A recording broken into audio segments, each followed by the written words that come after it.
দাদার এত বড় একটা লগি এলে লোকগুলো রাখতে কই? লগিটা তোর দাদার গোয়ালঘরে রাখতে। টাকা পয়সা নাই, কি যে অবস্থায় আছি, মন মানসিকতাও ভালো না।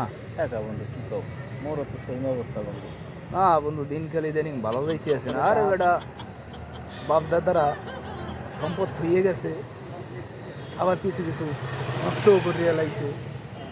কথা তো আর কইয়ে লাভ নাই। আসি মিলেই জিলেই আর কি এই অবস্থা। আমারও তো বন্ধু এককালে সেম অবস্থা বন্ধু। আমি মনে করো আমার দাদা কিছু সম্পদ ছিল, হ্যাঁ এ বেচে টেচে খাইয়ে গেছি গে। তার একটা গোয়াল করালে বন্ধু কইলে তো কবি এনে চাপা মারে, বুঝছো বন্ধু? হ্যাঁ, আর একটা গোয়াল ঘর ছিল, ওই মাথায় দিয়ে দুধ দোয়ানো শুরু করলে ওই মাথায় যাই একটা বাচ্চা দিত গরু। তাই বোস কত বড় একটা গোয়াল ঘর ছিল কি সাফাড়া মার। বন্ধু, কিছু কইলি নেই? না না, কি কম আর। হ্যাঁ।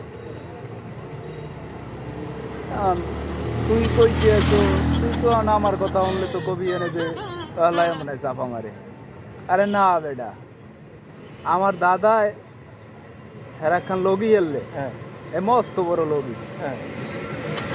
লগি যখন আকাশে মেঘ হইতে, মনে করো মেঘে একটু লাড়া দিলেই মেঘ ছড়িয়ে দিই। কি কর?